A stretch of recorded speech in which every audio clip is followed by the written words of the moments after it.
पारस कोहली जी, नई दिल्ली से। राधे राधे। महाराज जी, आपके चरणों में कोटि कोटि प्रणाम। महाराज जी, सुख और दुख एक ही गाड़ी के दो पहिए हैं। मेरा प्रश्न है कि वो कौन सा सुख स्वर्ग में है जो धरती पे नहीं है, और वो कौन सा दुख नरक में मिलता है जो धरती पे नहीं है? स्वर्ग कोई खास चीज थोड़ी है।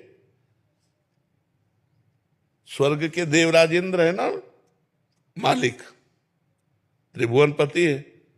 गौतम ऋषि महात्मा की पत्नी के साथ गंदा आचरण करने के लिए व्याकुल हो गए और किया, तो कोई खास बात स्वर्ग है क्या?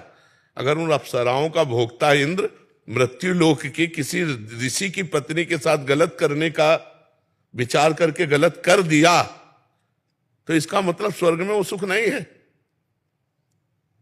जिस सुख की प्राप्ति के बाद कोई चाह नहीं रह जाती, वो भगवान है।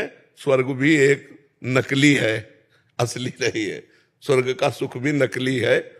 यहां तक कि आप ब्रह्म स्तंभ पर्यंतम सर्वम मायामयम जगत सत्यम सत्यम पुनः सत्यम हरे नामयु केवलम, जिनके से लेकर ब्रह्मलोक तक सब माया में है। माया माने झूठा, माने दिखावटी। दिखावा कुछ और है और अंदर में, अब जैसे पूरा जीवन हो गया हर सुख भोगते हुए, अब आपके पास क्या है? आपसे पूछा जाए कि आपके पास क्या है, तो फिर वही लालसा है, वही कामना है भोगने की, और कुछ चला ही है। तो झूठा ही खेल चल रहा है माया का। तो ना स्वर्ग में कोई सुख है और ना मृत्यु लोक में कोई सुख है। अगर वास्तविक सुख है जिसे कहते हैं, वो परमात्मा में है। जैसे केवट भगवान के चरण धो रहा है, बाद में भगवान ने अंगूठी दी सीता जी की, तो क्या कह रहा है? अब कछुनाथ न चाही मोरे। जब ये निकल जाए हृदय में कि जो मैं चाहता था वो मिल गया, आप कुछ नहीं चाहिए, वो केवल भगवान में ही निकलेगा और कहीं नहीं निकलेगा। लाखों कामनाएं और उत्पन्न हो जाएंगी, कोई कभी तृप्त नहीं होता। तो न स्वर्ग में सुख है न पृथ्वी में सुख है। सुख है तो भगवान में है, जो आनंद सिंधु सुख राशि। ये पक्की बात समझ लो।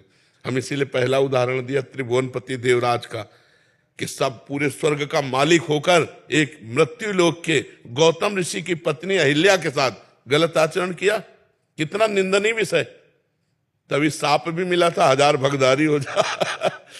इसीलिए कहीं सुख नहीं, सुख है तो भगवान के नाम में है, भगवान के रूप में, भगवान